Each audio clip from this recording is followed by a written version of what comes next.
And good morning. I am Tamara Scott, and thank you for joining us with Truth for Our Time as we give you help and hope. Remember that if God's expected you to live through it, He's directed you how to do it in His Word, and there is always a way out. There is always hope, and that's what we enjoy being able to bring you. A little change in plans already. We just started off in the first minute, a little change in plans. We're not reaching our first guest. Hopefully we'll get a hold of Jenni, or she'll call in here shortly. I'm watching the producer to see if that's by chance her. But Ryan, do we have Jenni? Okay, so we're going to put our second guest. We called her early because she's so workable. Let me just go through the rundown with you. And we're live, so I apologize for doing that right in front of you, but we're live, and we kind of go through this together. We started this whole show actually just to get information out on Common Core. I had done radio for years before and had quit and realized no one was talking about Common Core. The truth about Common Core wasn't getting out, and I needed to help if I knew of an avenue or way that I could. And so that's why we started this.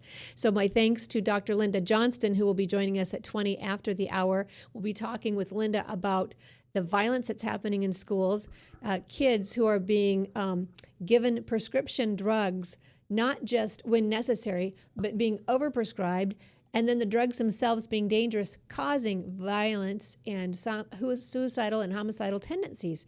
And so we'll talk about that with some of the school shootings that we have happening. What is the correlation? What are we doing to our children? And at the end of the hour, Doug Stringer from somebodycares.org will be joining us as well. Doug was really, for all practical purposes, orphaned as a young adult, a teenager on the streets by himself, and managed to make it. So rare that someone without support could make it. And so he's going to come on today and talk to us what dads need to be doing and how government is disabling dads. We may save that for an upcoming show, but we're just going to give some hope for people out there as to what we need to be doing. So first we're going to run to Jenni, who has joined us. Jenni White is with ROPE, Restoring Oklahoma Public Education, ROPE. So if you want to go to that website, Restore Oklahoma Public Education, you'll be able to get some more background information. But Jenni White, thank you very much for joining me. Thank you so much. I have no idea why technology can be such a problem, and my phone just doesn't work, so I apologize so much. Well, and it's every time we have, my computer works just great until I have a deadline, until there's a bill at the legislature where I want to get an email alert out to my friends. Yeah. Something, always when you need it the most, it's there the least. So I know, so I'm so sorry. I'm almost, sad that it happened, but glad to hear it's not just me that it happens to. So very good. Listen, I want to talk to you. You have big news out of Oklahoma. It was the momentum and the push for many of us who are fighting state Common Core in states around the nation. Governor Mary, is it Fallon or Phelan? It's Fallon. Fallon. Okay, we had heard, a year ago when we were at the David Barton, Glenn Beck project in August in Dallas at the Beck Studios, we had heard she would not sign that bill. What happened that she signed your repeal and replace bill? Well, I have to say that I honestly do believe this was kind of a perfect storm. I think it did involve, frankly, a lot of prayer and a lot of God there. But I do think it was a perfect storm. What happened was several things. Number one, we actually have the third grade reading retention, just like a lot of states have, that was built into, it's one of the accountability measures that was built into the No Child Left Behind waiver that many states took. And basically what that does is a child must take a reading exam at the end of the third grade year and pass that in order to graduate fourth grade. That came into play this particular year, and that activated a lot of parents. Like we've been doing this for 4 years in Oklahoma, driving all across Oklahoma, educating people, educating legislators at the state capitol, and we have never seen the influx of parents into this movement that we have this year. And I do believe partly that was because of this fourth grade reading assessment, that third grade reading assessment that they put into place, and it did frustrate a lot of parents. I think also this was the first year that many schools were actively using Common Core materials, because in Oklahoma we weren't to be using it and tested over it until this upcoming school year. But there were a lot of schools that went ahead and started using the materials. I think the math and the frustrating way that math is taught in Common Core was coming home to kitchen tables all across Oklahoma, and parents were just seeing it, living it, and thinking, this is untenable. I don't even know where to start with this. So I think that, combined with the background of us, having educated a lot of the legislature over the years, having written a lot of papers, been around, the fact that we joined forces with the Oklahoma GOP, that was huge. And our Oklahoma GOP wrote a resolution against Common Core. And this, don't forget, is an election year for our governor, who is also at the same time chairman of the National Governors Association. So this was kind of, like I said, you can see just from my description that this was kind of a perfect storm. And we were just able to coalesce groups of parents all across the state, get them activated mainly through social media and through emails, writing letters, making phone calls, all that kind of thing. And I do believe that public pressure really did help Governor Fallin decide that, hey, this is going to be an election issue and I better get out in front of it. And so let's just go back. You were working at this for 4 years. So for everyone out there listening who's working against Common Core across the nation, don't be discouraged. Don't be impatient, but be diligent. Continue the work. Jenni said they'd been working at it for 4 years. And I want to give a shout out. Your national committee woman is Carolyn McClarty. Yes. She is the chair of the resolutions committee at the national level for Republican National Committee. And they did do a resolution in April, I think, 2014. Or 13. Correct. So last I think, year, yes. Right. And then our Senator Grassley's been very active on this as well. So you're right, those things were happening. But with Mary Fallin being the chair of the NGA, which, if folks don't know the background of Common Core, that's one of the organizations that kind of ushered in what we're now dealing with, this Common Core. Beyond, I suppose, this storm you're talking about, but for her to sign this bill while being chair, what do you think that did for her or to her as far as politically with the National Governors Association? Well, in all honesty, I would not want to be the governor, because she was really between, you talk about the euphemism rock in a hard place. That was where she was. But, then on the other hand, I'm a conservative. I'm a constitutional conservative. I don't even believe that the Department of Education, the Federal Department of Education, should be in existence. I'm for wiping it out. And let's just give people a little background. Since they've been in existence, education has continued to decline. The testing, the education that kids actually get, the cost has increased greatly, but the education itself has declined ever since the Department of Education has come into being. Oh, absolutely. You can look, and I did a story on this. You can look at ACT results from 1970, because our first Elementary and Secondary Education Act was signed by Lyndon Baines Johnston in 1964. And it took a while, to get it into schools. But by 1970, you can go back and look at ACT results. I have that actual picture on one of my blogs. It plummets. It plummets. So I don't know what else you can attribute that plummet to, other than once you get the Federal Department of Education involved in state education, which is usurping the parents' role in local public education, you just can't have the same kind of results that you would have when parents can be intimately involved and engaged on the local level in the education of their children. So, you're exactly correct. Okay, so your governor, even though she's chair, president, whatever the term is, she is in a highly influential position with the National Governors Association, and she still signed your bill. And so we can only attribute it to great peer pressure of those she's supposed to represent. So for everyone out there, if you're listening, no matter where your governor's at, no matter what they're saying, politicians are like children. They behave better when adults are watching. And you must make them responsible and let them know you're paying attention, and you will talk. You will take action. Now, we're on Facebook, and I'm seeing on some of the posts that I put out letting people know you're going to be on this show, Jenni. I already have a post out of Virginia concerned, and this is a fair concern. Is this really a repeal Or is it just that Oklahoma is going to write their own standards and it will just once again be more Common Core without the name? That is an excellent question, and I can address that. In our bill, that was a concern that we had because we had just seen what had happened in Indiana. Right. So in our bill, we have two things that we believe that will prevent that from happening. Number one is that once the standards are written and finished in 2 years' time, we've given ourselves 2 years to create these. At the end of 2 years' time, when they're considered to be finished, we have to compare those standards against the Common Core. So you literally have to take those standards and look at the other ones to make sure that there is not just a rewrite. Oh, my gosh, this looks like the same standard for second grade in Oklahoma standards as was in Common Core. So that's a big thing. Then the other big thing is this. Once these standards are finished, they go before the legislature, and the legislature has an opportunity to approve them or disapprove them. And the biggest change we have here is just antithetical to the situation in which we got Common Core, which was no parental approval, no vetting, just putting it into law and order to get raised to the top funds before they were even available to review, by the way.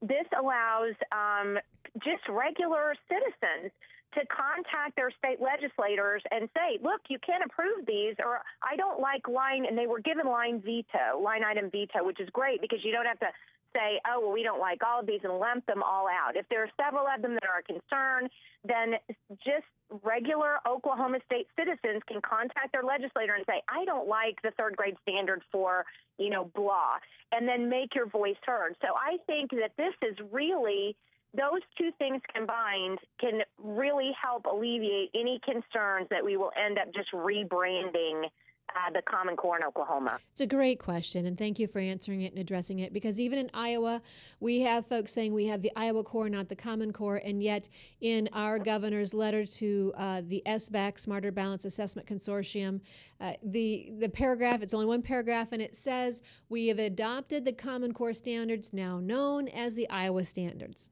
The Iowa Right. Core. So it's a great, fair question. For those who now are still fighting it in their states, you're not done. You've still got work to do. You're telling people to stay involved, talk to their local legislators about the standards they do or don't like. Invest themselves. These are your children. You must take time to know what's going on. You cannot be lazy about this. You just simply can't. Oh, absolutely. And so what would you say to other states? In Iowa, just for those listening, we're going to have Jenni White come, and we think the date is July 1st. That's what we're planning on, and going to be getting that news out, but she'll be coming to help us organize and strategize here in Iowa as well. You'd go to other states, I'm sure, but what would you tell other states as far as their coordination and organization? Well, and that's an excellent question. I think the best thing you can do is this. I think social media in this particular instance is such an excellent medium because you can find there are tons of pages out there that stop Common Core in Iowa, stop Common Core in Kansas, stop Common Core. What you need to do is inside your state, you need to find each other because the absolute necessity to form a coalition here among as many partners as you possibly can is the key. I believe it's the key because after fighting this for 3 years, it wasn't until this year when we joined with many of these parent groups that began to spring up, and asked them if we could help them or vice versa. And we got with the Carolyn McClarty and Holly Gerard of the Oklahoma GOP, and we got these people involved. We just didn't have the contacts necessary to be able to provide leverage where we needed to. And I think it's important for people to understand that every person has a piece of the puzzle. I just believe that.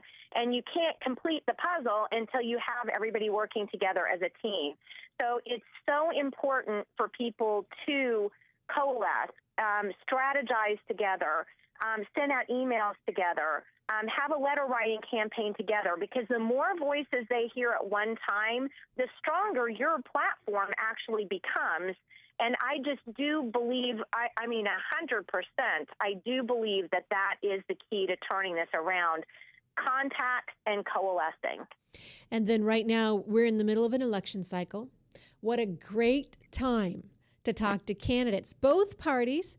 This is not, even though we have good results on the Republican side with their resolution nationally and in some of the states, This is not a partisan issue. This is not a party issue. Meg Norris is one of those I love to interview. She's a Democrat, and there are now Democrats against the Common Core. There's a Facebook page, Democrats Against the Common Core. People who are coming together in spite of differences they may have otherwise politically to do what's best for their children. So this is a great time to be asking candidates before the election. And in Iowa, I think we're going to come up with a little palm card of 5 or 6 questions that they can have to ask candidates. We in Iowa had something else this past session. They tried to pass a bandwidth bill, which you and I both know is a backdoor way of bringing in Common Core because they needed it for the testing, the online testing. And so that's one more thing that you can help politicians and candidates be aware of, become more knowledgeable. They didn't know this. Many of the candidates didn't understand the connection there until we explained it to them, and that bill was thankfully defeated last year, but it will likely be back with many other of the governor's initiatives. So, Jenni, they should be asking candidates, what are maybe 2 or 3 questions you think they should ask the candidates right up? Well, I think they need to, besides just asking specific questions, I think they need to ask them a general question and say, what do you know about Common Core? Because I think right now, particularly in Oklahoma with the passage of HB 3399, we have candidates just riding on the coattails of this particular bill. They may not have helped with the bill like they like to say that they did, but they're riding on its coattails. And I think what you need to do is you need to call them out. You need to say, without leading them in questions, what do you know about Common Core? Why do you feel like it's good or bad for Iowans? I think that is where you really need to catch them, is allowing them to talk in their own words and getting them on record as to what they say. And then that way you can either, how to educate them better, or how to, if you need to, come against them with maybe a robocall in their district, or if they're just simply unwilling to listen. I mean, there are always ways politically. And by the way, I just want to say this. You do not need to be ugly when you confront a legislator. Thank you. And I do not be ugly. These people sometimes literally don't know. And if you approach them with, well, I just don't understand how and you get that tone in your voice and you start making accusations, you are going to lose their ear immediately.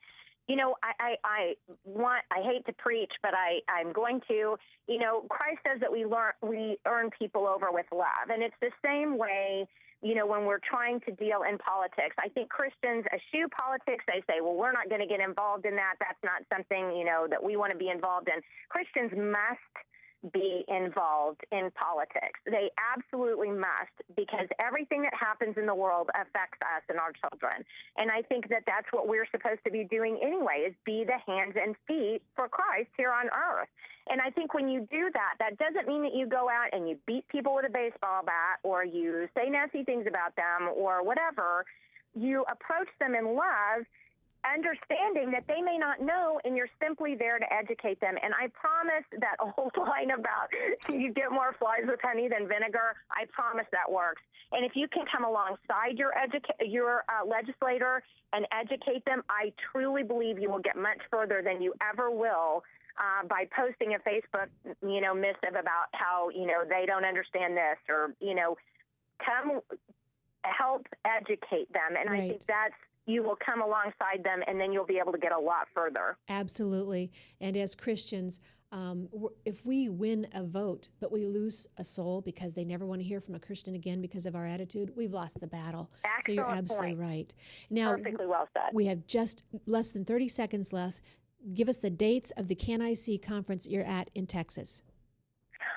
Oh my goodness, I can't tell you. Isn't that awful? I think it's June 19th through the 22nd. They can get to that by Alice Linehan's webpage, Can I See, Women on the Wall, Voices in Power. And for more information with Jenni White, you can go to Restore Oklahoma Public Education, remember ROPE. And on that website is a list of organizations that have been fighting the Common Core, which is very helpful. Jenni White, thank you for joining me. We are out of time. Appreciate your work. Thank you so much.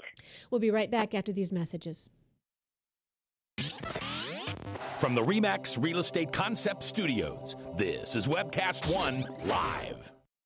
I'm Brian Leach, owner and general manager of Service Legends. I brought along a couple of the home comfort heroes. Hi, I'm Tammy Wells. I am Nick Wondershide. I am Administrative Manager I am the Senior Technician. from Service Legends. It seems like every good thing, when you feel it to the bone that it's good, there's a lot of hard work put behind it. I don't think that you can fake it and have it turn out good. You know, if we seem like, okay, that's just weird, it's just a furnace, why would you believe so deeply in a furnace? It's not just that, you know, we want to show the world that you can have good service. Yeah, I mean, it's got to be, it's your home. You know, it's built into our daily trainings, it's built into our culture, that we're going to do whatever it takes to have each client say they love us, period. That's why we spend all the hours in the training that we do. And if we guarantee it's going to be a good experience for you, or else it's free, what type of work do you think we're going to do? There is a guarantee. Temperature selection guarantee, fixed rider it's free guarantee, comfort guarantee, best value guarantee. All of these guarantees hold us accountable to ensuring that we exceed your expectations. And if for whatever reason we'd fail and we can't make it right, we guarantee all of those guarantees with a 100% money back guarantee. I mean, if you don't think that your technician can fix it right, are you going to say that to a client? No. You don't have to worry about having a technician come to your house. We drug test, background check all of our team members. We put safe people in your home. Each and every one of our service techs, 400 hours a year in training. You tell it the minute they walk in the door. They know what they're doing, they've done their homework, and they actually truly care about what you want. Because at the end of the day, you're the person that makes sure I have a job. They're going to be listening. They're going to want to know what your challenges are. Then they're going to come and give you options, and you get to choose. If I'm there to help and I make it easy and painless, I did my job right that day. Well, when it comes to your comfort, safety, and your family, you know, you don't necessarily go buy the most expensive, but you get the most bang for your buck. Oh, it's worth it, because there's a lot of people that will find a way to get it to work right now and then leave and then come back, charge you again, and the cycle just repeats itself. So when I'm out there looking at the furnace, I want to find why it failed today. How can we change the part today with something that you're not going to have to worry about? Is it worth changing the part today? I mean, you can put a lot of money into a furnace. I can fix parts all day. There's good job security in that for me, but is it the right thing for you? I get a lot of the phone calls of after the technicians are there. They're just in awe. They're like, wow, you guys are great. I mean, I don't even know what to say. You guys are great. Everything you did was perfect. It was great. Keep going though, I like this. Just give us a try. I'm going to take all the risk. I've got the time to make this right. I've got the support to make it right. Just check us out. And if you don't see the value in what we do, I mean, fixed rider, it's free or 100% money back. enough said.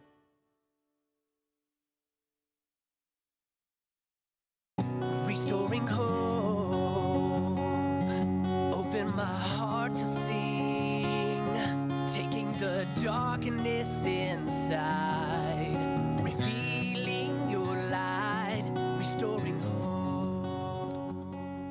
And I am Tamara Scott. Thank you for joining us. You are listening to a new half hour. We thank J. Michael McCoy for sharing his era with us.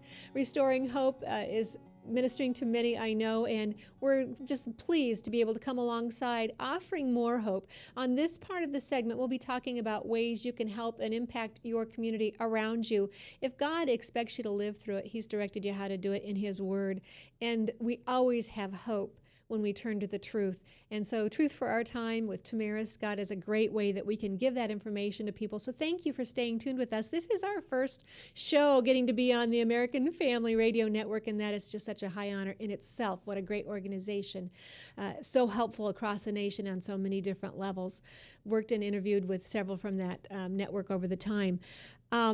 We've talked earlier on this show, and if you want to hear that portion, you can go to our archives that are available, Tamara Scott Live on YouTube, Tamara Scott Live on YouTube, and you'll be able to hear the earlier portion of this show where we interviewed Jenni White. Jenni is a superstar that is given some of the credit, a great deal of the credit, for bringing other groups together. Carolyn McClarty, also the Republican National Committee woman, joined in that battle, but stopping Common Core in Oklahoma, Governor Mary Fallin signing the bill, which many thought would never happen since she was the chair of the National Governors Association, which brought in Common Core in the beginning in our country just a year or two back, 3 or 4 years, actually now, I guess it's been probably 5 or 6 years. It's been that long since we've been battling it. If you don't know what Common Core is, don't be discouraged. It was snuck in. Most likely, if your state is one of the 45 that accepted it, it didn't come through your legislature like most economic or educational bills. It was bypassed. Your legislature was bypassed, and many of you were bypassed. And only now that it's coming into your classrooms are parents becoming aware of it and weary of it. The assignments out of sequence, asking too much, asking things out of order from students, but that's a whole nother topic. And the segment we did with Jenni is very short and just talks about the success they had, and she actually gives a great model for other states that they can emulate and have success across the nation. I think there are over 30 states. Remember, there were only 45 states that accepted the standards, and remember, those were without seeing them in an effort to be eligible for the Race to the Top funds. You'll remember that coming out in the bailout and the stimulus funds. Of those 45, over 30 are now battling and have legislation, some sort of a repeal effort in place, or a pause effort to stop the Common Core, because we see what it's doing to our students. If you're listening to this show and you want to catch it live, we tape live each Wednesday at 10 a.m. Central, and you can watch that at webcast1live.com, webcast1live.com. And we again thank Max World and J. Michael McCoy for allowing us to use that studio and be able to bring this to you. Joining me right now is Dr. Linda Johnston. Linda Johnston and I met a couple months back, and then got a chance to meet again. And it's so exciting when you meet someone and you know their understanding of a topic. She's being a doctor. She's into holistic medicine. She's also an author, written several books, and I actually have one right in front of me that you will appreciate. Everyday Miracles by Dr. Linda Johnston, Johnston. Linda, thank you for joining me today. Oh, well, it's my pleasure, indeed, and thank you for all the good work you're doing educating people on these really, really vital topics for our time. Thank you. I appreciate that. You and I just enjoy talking. When we get together, we could talk, I think, several hours at a time, because one of the topics we discuss is the pharmaceutical industry. And not that it's evil, but how much we as Americans have decided to lean on it and to expect a pill to correct something quickly when it may have to be corrected with the will. Sometimes you can't change with a pill what you have to change with the will. Well, and truer words were never spoken. We live in a drug culture. It's just the fact of life nowadays, and there seems to be this arbitrary delineation between a legal drug and an illegal drug, but the common denominator is these are drugs. And that arbitrary definition is not saving people from the ravages of these kind of pharmaceuticals that are often inappropriately prescribed or inaccurately prescribed. And we've had long conversations about this, and I really welcome the opportunity on this show to dive a little deeper into what's going on with especially the drugging, the illegitimate legal drugging of our children. Let's talk about this. First off, the reason I called you was the violence that we see happening in the schools. This is taking place more and more and more, to the point where you hardly turn your head and look at the TV anymore, when it used to just drop you on the floor in shock. Well, there's been almost incountable numbers of school shootings. Some you hear about, some you don't. And when we see almost every single one of these, whether it's acknowledged or not, every single one of these school shooters is on medication. And these are medications that are given to upwards of 17 million of our children in this country. So there's just a lot of ticking time bombs walking around with these medications. And it is not surprising that the result is these kind of violent acts. Now, remember that, as we've talked about, that violence is not just shooting and committing these really outrageous and atrocious acts of violence, but there's other violence. There's hitting, there's stealing, there's mugging, there's bullying. There's a whole range of violent type behaviors that don't even make the radar.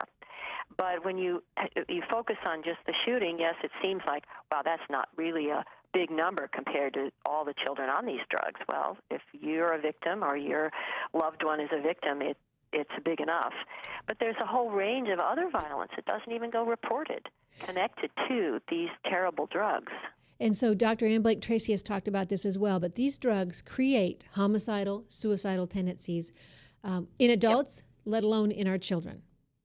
Yeah, there's no question. And, one of the problems with the current situation is that there's this kind of made-up disease now called ADD, attention deficit disorder, or hyperactivity deficit order, these kind of things that, and this is in no way not to show compassion and understanding to those parents who have children who have difficulties and behavior problems and other kind of manifestations that are being subsumed under this big rubric. But the problem with this kind of disease entity is, and this is what passes for science these days, it's a disease that has no definitive definitions. There's no testable parameters. There's no agreed-upon symptoms. It's being treated with medications that are chemically related to the most highly addictive and dangerous drugs in our society without knowing how these drugs actually act on the brain and have never been tested in children with growing brains to see what effects and damage they have in the long term. And let me just insert here. We're not saying to any parent that we're not criticizing anyone. We're trying to help someone from understanding further damage that could be caused. In an effort to help your child, running to these drugs could cause long-lasting, even permanent damage later on. Well, and that's true. I'm glad you interjected that because we're not saying that these problems don't exist. Their children have a multitude of stages they go through. Their brains are growing at an enormous rate in the first 7 years, and then between age 7 and 14, there's another massive amount of growth. There's all kinds of stresses and strains living in our culture with single-parent families, with our culture of drug use and our culture of violence. There's all kinds of stresses and strains, and parents really have a Herculean task to raise children in a real godly and appropriate manner. So I'm not saying that these are not problems that need to be solved. I guess what you and I are both saying is that the medication route is really not necessarily the right way and has inherent dangers that have not been brought out, and the parents have not been informed of some of these dangers of these drugs. They're readily prescribed on very flimsy evidence. I guess that's really my point. And today we started out talking about the violence that comes. Many of these violent acts that happen in your schools, if you'll do the research, often you'll find that there is an antipsychotic and antidepressant drug that child had been prescribed. And the warning that I want you to understand is these drugs themselves create homicidal, suicidal tendencies. Dr. Ann Blake Tracy has done research on this. I'm talking now with Dr. Johnston. But Doctor, you said something to me last night that just stunned me. I had not thought of this. We hear so much about ear infections, and I was sharing with you how a mother was so distressed because her child had like 5 ear infections in the past year. And you mentioned to me the medication they put that baby on at such a young age can create hyperactivity, which then could lead, now I'm guessing, but that could lead to then a diagnosis of ADD or ADHD that causes them to be on drugs further down the road. Well, and that's exactly true. There's a continuum. I mean, here's this beautiful baby born to the mother and the father, and the blessing of God is put in their arms, and yet within 24 hours, that child is being medicated with immunizations within 24 hours. Now, we look at a child's brain, and that first 4 years of life, that child's brain is growing at an exponential rate. It's the highest growth rate of brain, and cells are migrating to the right position, connections are being made, and yet in that first 4 years of life, we are inundating that child with medications for which we have no knowledge of how it affects the growing brain. So you also give not only antibiotics to these children, but decongestants and antihistamines, and a lot of those have ephedrine and other stimulants in them. So before the child's brain is even really functioning in its mature way, it's still growing and developing, you're introducing these chemicals that have unknown effects, but we do know they're stimulants. And so the brain is getting acclimated to having these artificial stimulants, and the reaction to the brain is, we just don't know. But we do know that the rise in the diagnosis of ADD is just exponential, and we see these problems more and more. It's not because we're more aware of them, that they've always been there. That's really a cop-out. We're seeing more difficulties, and we're not even asking, hey, maybe something we've done to these children at an early age before we even know what's going on, that we're damaging them. Now, again, we really have to say, parents, this is not a condemnation of any parent. Parents, they trust what the medical profession says. They are wanting to do absolutely what's best for their child. So every parent wants that, and when they're told what's best for your child is when they have an ear infection is to treat it this way, we say, okay, that's a knowledge that they have accepted, but maybe there is some long-term consequences that they are not being informed, so they could make other decisions or with more information, make a decision that's not going to cause these kind of damages in a later stage. And so you have a practice in holistic medicine. So are there other ways around some of these drugs? Because we know immunities can build up, allergies can build up with drugs. Beyond the long-term effects, we now have some studies, Dr. Robert Whitaker, who's not a doctor but a journalist, who found that people recovered from depression more quickly in third world countries than they did in America. And the only thing he came to surmise when he studied it, ended up writing a book, The Anatomy of an Epidemic, and there's another book, I'm not thinking of that title right now, was that we put people on these drugs so quickly for depression and for anxiety and for other issues as adults and children that they then can't recover. So that's exactly it. That's exactly it. You can't recover. Well, just to give a perfect example, well, not perfect example, an example, let's say that I have fractured my foot, and I want to go for a walk. Now I can't because my foot hurts. So I can say, wow, I've got a problem here with my foot. What's the best way to heal that and take care of that would be not to walk. But I want to walk. I want to walk. That's what I'm not going to let this slow me down, so let me just take a bunch of painkillers so that I can walk. So there's often this idea that when symptoms come to us or the children, that they're inconvenient, it's going to interfere, I have to go to work, or I want to do this, or we're going to take a trip, or I want to do what I want to do. And then we drug up, whether it's for whatever reason, to do what we want to do and not stop and say that this is a problem that needs to have its proper attention, regardless if it inconveniences what I want to do. And I see more damage caused by that kind of force of the I want and trying to override or negotiate what nature has in mind. So when a child is, let's say, 3 years old and they're ill, and the mother wants to go to work or the father wants to go to work, or they want to get ready for a trip, or they want this child to go to daycare, whatever it is that's part of their lifestyle, it's possible in many cases to say, wait a minute, we have to take care of this in the way that it needs to be taken care of. And when it comes to psychotropics, this is even more important than ever, is that we have children now 4 and 5 years old who are put on these kind of medications, which you wonder, why aren't they addressing really what the needs of the child are, even if it's inconvenient or for the structure of the lifestyle that's happening. Children don't need to be on antidepressants at this kind of age. The message they're trying to communicate is that there's a problem, like the broken ankle, that may need a different approach that is centered on the messages and the situation the child is trying to communicate through the symptoms. I'm talking with Dr. Linda Johnston, Johnston. Linda, if folks want to find you, how would they best do so?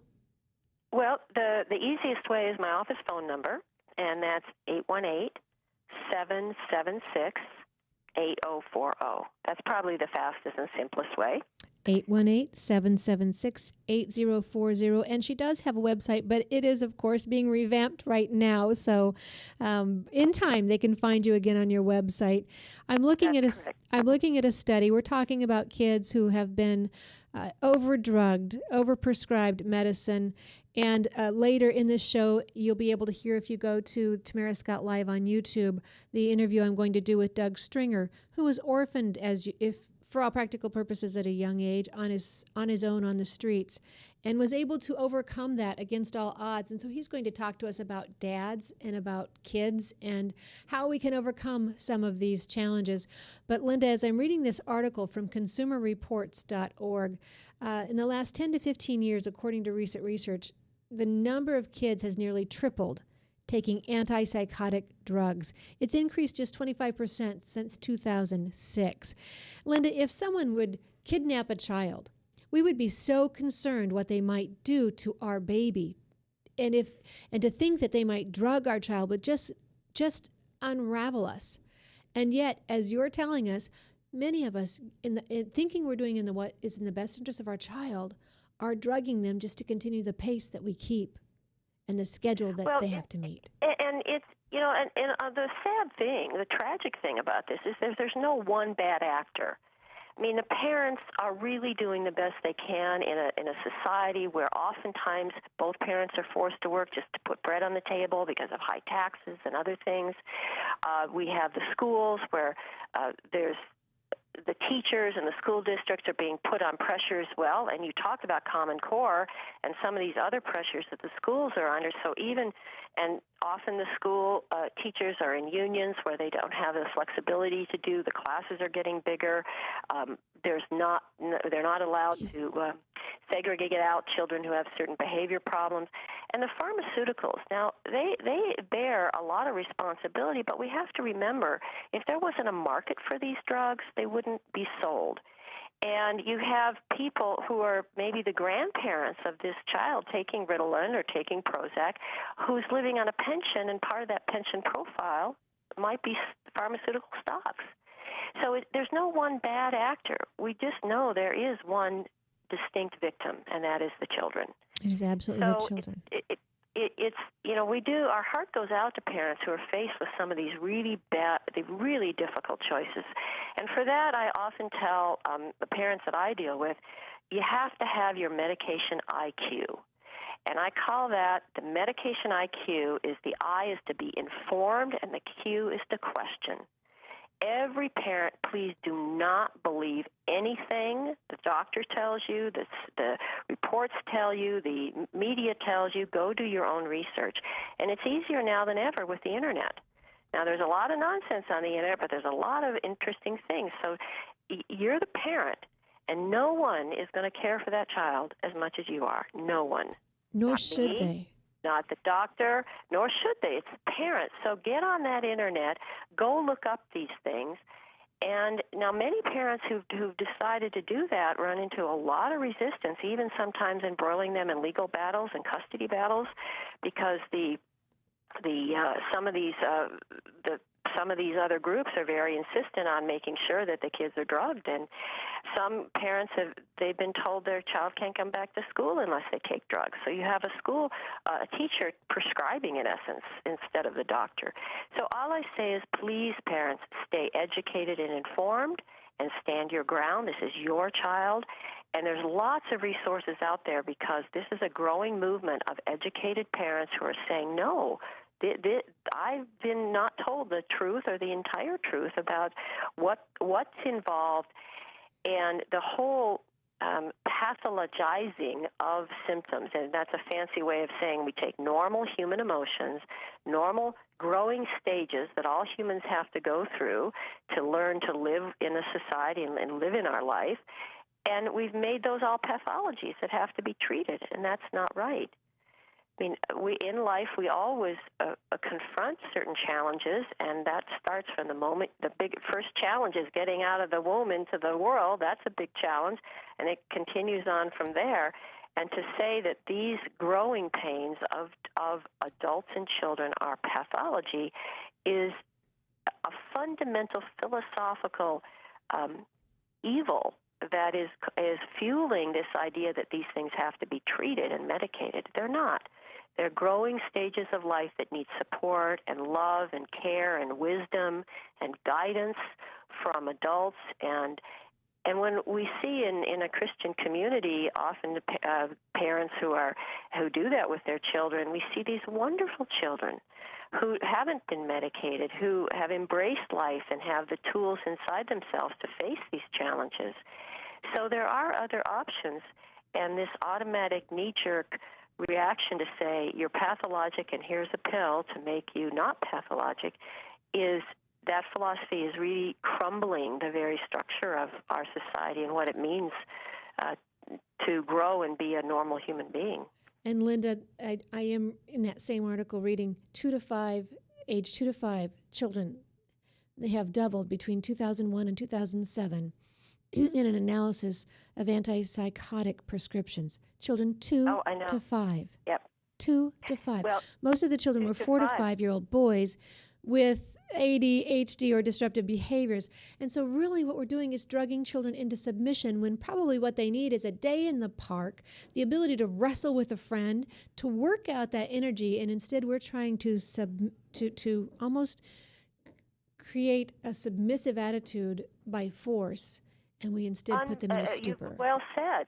There's ramifications to this beyond what we can that are evident, and one is that we have about 1 in 10 adults, well, actually more than adults, from the age of 12 on, 1 in 10 people in this country are on these medications. So next time you're at the market or at a ball game, you just go through the audience and go 1, 2, 3, 4, 5, 6, 7, 8, 9, 10, that one, and 1, 2, 3, 4. I mean, 1 in every 10. And it's much, even in children in school are also much higher percentage. Well, Linda Johnston has been my guest today. Linda, thank you so much for joining, and we definitely have to have you back. We've got to give people a way out. There is hope, always in the name of Jesus Christ. He can deliver you from anything, no matter what the cause. We want to thank Christians for America for coming alongside. They do work for people who have been addicted to prescription drugs as well, and we enjoy working with them. I am Tamara Scott. If you want more about our show, you can go to Tamara Scott on YouTube. And we thank you all for taking time to be involved and to be a part of this. Remember, if God expects us to live through it, He's directed us how to do it. There is always a way out, and usually if we look up, we see it. So I am Tamara Scott. Thank you for joining us on Truth for Our Time. Be encouraged and never be complacent. He's given you a reason and a purpose. Act on it. Get away from us, you mean old credit card. We don't have any more money. We're in trouble now. Save us! Help! Somebody save us! Somebody help! Help! Save us! Hi, I'm Tom Coates from Consumer Credit of Des Moines. If your credit card's a little too animated, give us a call. Hooray! We're saved! Consumer Credit, you're our hero! Hey, what's wrong? Logan wants Let's Rock Elmo for his birthday, but since Steve lost his job, I don't think we can afford it. What did you do for money last year when you and John were struggling to make ends meet? My secret? I went to Me and Mommy to Be. We sold all of Megan and Ryan's clothes and toys there. They give back the highest percentage on their items in the area, and it was so easy. Megan's clothes? She's 15. Yes, they can sign newborn through trendy teens. We're not struggling now, but I'm going to keep saving and making money at Me and Mommy to Be. All across America, there are countless numbers of people struggling with addiction and other life-controlling issues. Probably someone you know and love. There is a way out. There is hope. Transformations Treatment Center in Delray Beach, Florida, has a unique approach to substance abuse treatment. Call now and ask about our Guaranteed Success program or log on to transformationstreatment.com. Transformations. Change your life. Change your relationships. transform your world. Hey, psst. Let me let you in on a little secret. You ready? Always try to do business with people, not places. Especially if you seek honest Christian business people. And when it comes to my car, I really need to trust who's working on it. Now, my family is so blessed. A few years ago, we found a family-owned automobile repair shop that operates as a Christian business also. Open, honest, reliable, trustworthy. It's AMCO on Hickman Road in front of Kmart. And it's a family-owned Christian operating business. This family treats your car as if it was their car. Everything from oil changes to transmission repair and everything in between. So the next time you feel the need to be at peace with your choice of who you can trust with your car, give AMCO on Hickman a chance to serve you. And tell them Max sent. And thank you for staying tuned. We thank our sponsors and want to give them app time. If you've been listening this whole time, I just got a text. Why are you closing at 10:48? We are now airing part of the show on American Family Radio. We're very thankful for that partnership. And of course, if you want to help us be part of that, please contact us in any way. You can get a hold of us at Truth for Our Time on Facebook. You can get a hold of us on Twitter. Truth for Our Time is on Twitter. And we'd love to be able to partner with you, truthforourtime@gmail.com as well. Our mission is to get truth out, God's word in today's world. And we're just very thankful that we now have this opportunity, thanks to Restoring Hope as well, to get that information on that wonderful radio network. Now we want to bring you another portion. And for any part of the show that you ever miss, you can always go online to Mira Scott Live and just check out the archives on YouTube. You can always catch us live at 10 a.m. on Webcast 1 live each Wednesday morning. But now we're gonna finish this program. I didn't think it would be fair to have this segment without hope. And you know, Father's Day is coming up. We talked to Basil Baz last week. Basil Baz is a man who goes in and rescues children from trafficking situations, from non-custodial parent kidnappings when it's safe, when the child's better off in a different environment. And so today I've got Doug Stringer on the line. And Doug is one of those statistics that made it when most don't. He was able to overcome several adversities, and I just think he gives us good hope when we see so many kids struggling today. Doug, thank you for joining me. It's great to be with you. It's good to reconnect. I haven't been able to interview you for a couple years now, and so thank you so much for being so available as soon as I called. I appreciate that. You are based out of Texas, and the website is somebodycares.org. And you are, what is the basis of your ministry? Well, we have four components. One is our regional, national, international prayer initiatives. Secondly is our Compassion Coalition of Somebody Cares chapters and affiliates around the world. And then we have our disaster relief arm, which is a global compassion response network of organizations. And then finally, because of all that we're doing, and through DougStringer.com, we're actually doing a lot with leaders. We probably spoke to about 30,000 leaders, from politicians to preachers, in the last 4 years in various countries, and really felt like it's important for us to raise up a new generation of preachers and politicians who walk by character and personal conviction rather than their personal preferences. And so the reason I wanted to talk to you, and am I correct in saying you're one of those that overcame the statistics? As a young teen or a young adult, you were kind of on your own on the street?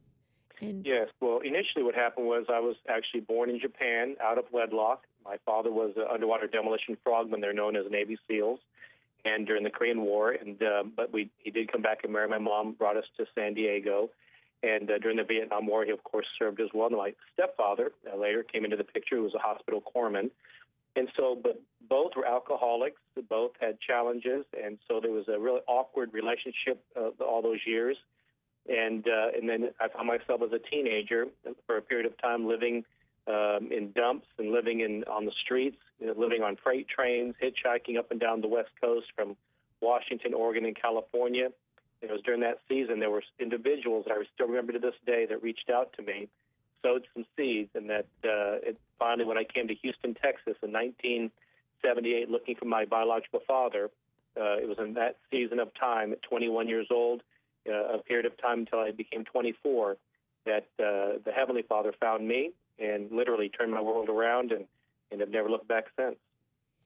So what can you offer us? On my way into the studio today, Doug, I drive by a courthouse for a fairly large metropolitan area, and the kids outside, the young people, just look so lost. My goodness, Doug, they don't even know where their waistlines are at. Their britches are below their bottoms. I know, and that's partly because we've watered down the standards for these young people, and oftentimes we want to be like them, and we don't want to rock the boat.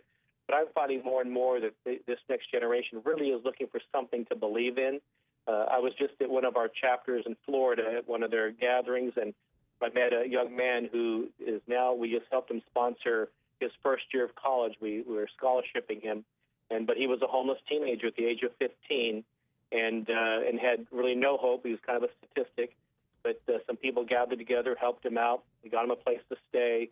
Then he became the captain of the wrestling team, and today he's a bright young man who's getting ready to go to college. So it really is about us being available and being a tangible expression of Christ to this generation, because I really believe it's the very generation others have given up on that God really wants to pour his grace out upon. And that's, in fact, I think you remember that I had written a couple of books on the issue. One is called Who's Your Daddy Now? Right. The other was Hope for a Fatherless Generation. And really, Hope for a Fatherless Generation really was about the state of the nation, state of the church, and the state of a generation, that we need to find hope again. If we don't have that hope, in fact, it was during a presidential election. Prior to it, I was speaking at one of the conventions, and just talked about the importance that if we're going to really access this next generation, empower them, they need something to believe in and a hope beyond what they're seeing right now. And they really need to see that in the church and through the church. And give us the name of the second book. The first one is Who's Your Daddy Now? And the second one? Hope for a Fatherless Generation. And so you and I were talking, and I'm definitely going to want you to come back on another time with us, because you and I were talking about how dads are being disabled. They're not being allowed to really fulfill the godly role of being a father in today's culture. But quickly, in the next, we maybe have 4 or 5 minutes left. Talk to parents out there. It's not just we have dads missing in action. We do have a dad deficit. But for those dads out there, give them some encouragement, some tips on what they need to do to be the dad they're called to be, not the dad society allows. Absolutely. You and I talked about that that there is an undermining of the stability of being a man or being fathers.